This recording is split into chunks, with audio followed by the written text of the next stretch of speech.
Eamon Khan here, 4 seconds out with Gareth A Davies. Gareth, that was a very fun interview you just done with Duke McKenzie on his channel, Duke Boxer. Lovely to see your admiration for him and the playful banter between you two as well. I've known Duke a long time. I used to do my very first Talk Sports shows with him, and Duke was boxing the tail end of his career when I started working in boxing, and we're the same age, you know, so Duke is, I think, a year older than me, but I've always looked up to Duke because he's a really clear thinker and talker. As you witnessed from me being on the Duke Boxer, he's one of 6 boxing brothers. He's steeped in boxing, 3-weight world champion. It's always fascinating to be with him and around him. And as I say, we were a staple together on Talk Sport many years ago when the boxing shows first started. And I always love speaking to him. We always have rows about things as well, because he's a purist. Like, he wouldn't talk about bare knuckle boxing, for example. You've been at bare knuckle recently, you know how exciting it is. But Duke is so traditional about boxing that he will not even stray into it because of certain things like that, because it upsets him so much. It really does upset him. But great to be out here in Dubai with him at the IBA World Amateur Championships, and here today at the press conference for the WBA heavyweight regular title, which is on 2 nights' time, Friday night, here at the Dubai Tennis Centre between Kubrat Pulev and Murat Gasev. That has implications for Alexander Usyk, Moses Talma, Anthony Josha, I was working on that fight with Kubrat Pulev a few years back in COVID. Do you remember that? When only 1,000 of us were allowed inside the Wembley Arena. We all had to live in the hotel in quarantine. We weren't allowed to leave the hotel for a week once we were in the fight. It's all very fascinating. They're doing great work here with the amateurs. You know, it's 500 fighters, 111 nations, $8 million in prize money for them. I think it's fascinating. What's your read on Pulv versus Gasev in terms of who's going to find himself with a hand raise at the end of the night? Well, I tried to stir it up there in the press conference and talk to them about bashing each other up. But they both got that Eastern European respectfulness outwardly, haven't they? They don't like to indulge in trash talk, even though Kubrat can be drawn into it at times. I postured up against him earlier on in an interview, and he turned into the Bond villain straight away and grabbed hold of me. He is a big, scary dude. And for 44, when you think he's only really... He had a very close loss to Derek Chisora, which some people feel that he won in his last fight, even though he won the first one, not his last fight with Derek. The fight he had before that with Derek that he won could have gone Derek's way, if I'm honest. He's only lost to Anthony Josha, Kubrat, to Anthony Josha and Vladimir Klitschko. He's a very formidable fighter. Great jab, much better than people give him credit for. Been labelled a quitter before, I don't think he is. But when he's got pressure put on him, which Gasev is capable of doing, he's like a small Russian tank, if I can use that expression. He fights very compact, throws a lot of punches. Kubrat's got to get his command early on with his jab. If not, Murat will swarm him. It's a really good fight. It's a 50-50 for me. But Gasev's the younger, fresher man in lots of ways. Big style matchup here. But if Gasev can win and win that regular title, he starts to get in that place that Evander Holyfield went to, that David Haye went to, that obviously Alexander Usyk now sits in. So it's fascinating. What I think is really good about this week is that we've got the carrots. A lot of people have come because you've got that pro event that's got all the bearing on the heavyweight division at the moment, and all that controversy around Moses Talma not fighting Kubrat Pulev for the WBA regular title, which was the route the Warrens and Queensbury wanted to take, and which was a fascinating route. We've got that big card on the Friday night and the Amateur World Championship finals on the Saturday night. So they've got a big captive media audience. They've got it spot on. I got to ask you this question, but I got to phrase it respectfully. Do either fighter test Moses Talma if they come through with the win, if they get that fight? If Moses Talma wants to go for the route of getting a title in some form, does the winner pose a challenge to him? Definitely. I think Kubrat Pulev is a very, very good opponent for Moses Talma.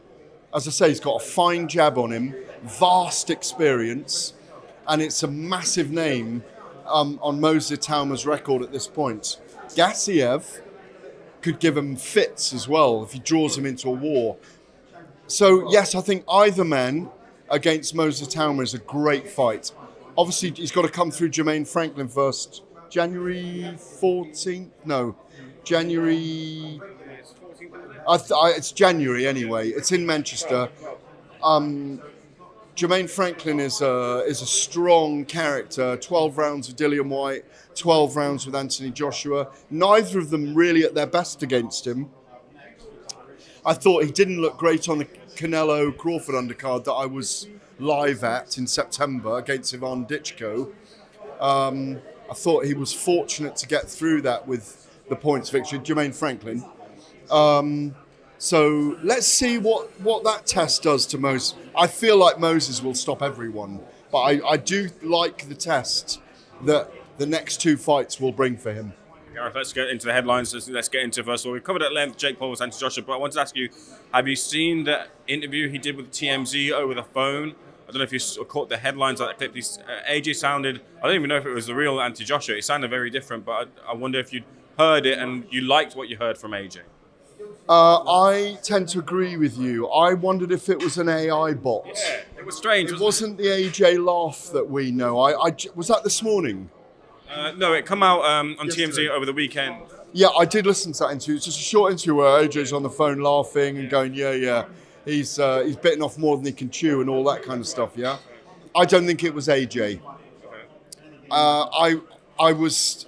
My brain, and I'm a linguist, as you know, and I speak different languages, and I've always been very good at languages and sound, and I was thinking the whole way through, this is a scam. There's a scam going on here. I don't think AJ said that.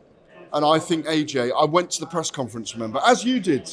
We were the only two at the press conference in Miami, of course. God, that feels like ages ago. It was only 2 weeks ago. My AJ's whole bearing, my whole feeling about AJ at that press conference was he's treating Jake with utmost respect, with the utmost respect. He's taking him seriously. He's going into a proper training camp with him for the fight with him. He's not underestimating him, even if he might be mentally. Outwardly, I don't know if you agree with me, outwardly, all the signs are, I cannot fuck up against this guy. That's your headline. That's what he's feeling. He gave off that complete air. I'm not fucking up against this guy. I'm going to give my best, train my hardest, and I'm going to destroy him in there. And I think that's what he will do. Okay, let's say it was Anthony Joshua that was on that TMZ interview. Did you like what you heard? Yeah. If it is him, then great, because he's enjoying himself. And that's what that depiction was of AJ. I'm going to go in there and enjoy myself. I'm going to wreck him. I'm going to destroy him. I'm going to end his career.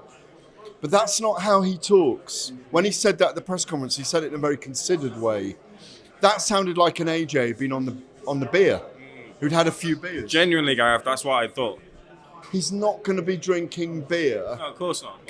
No, but AJ, if AJ is getting ready for this fight and not taking it seriously,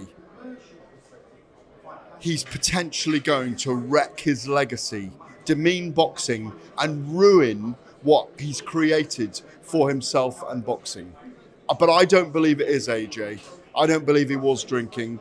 I'm not even sure, like I say, that it was him with those words. Because people have done that to me before, and they've said, oh, we got Mike Tyson on the phone. It's Mike Tyson. And you think, there's something off here. And your brain tells you. But look, if Anthony Joshua's not taking it seriously, there is always a risk in boxing. There's always a slight chance. Anything can happen. So he's got to take this seriously because we want the Tyson Fury fight next year. Because Tyson Fury's sitting there with FOMO at the moment. FOMO that Usyk might be fighting his old guy Wilder. That Usyk might be beating up Wilder in Las Vegas next year. That Anthony Joshua's just earning $60 million to fight Jake Paul. And what's Tyson Fury doing? Putting the bins out in Morecambe. Taking the kids to school. He's feeling that he's missing out on something. And that's why the king, the Gypsy King, needs to get back on the throne. Lastly, Gareth, can you remember this story of you and this fake Mike Tyson? What happened? It was Majestic. You know Majestic, the DJ? He sent me a message with Mike Tyson. It wasn't it was a scam voice, is what I mean. No, he sent it to me. He said, I've just been on the phone to Mike Tyson, and he sent you this message. So it was a message from Mike saying, I love your work, da-da-da-da. And I just thought, no. And what it was, Majestic is a very good impersonator. He's as good as Al Foreign. And he put it in an AI thing, done the voice, and then corrected it, and it sounded just like Mike Tyson. We're going to have to watch out for these AI things because it's going to lead us astray, but give you lots of news lines. Gareth A Davies. Gareth A Davies. Who knows if we've got the real Gareth? I'm sure we do. Gareth, I appreciate your time.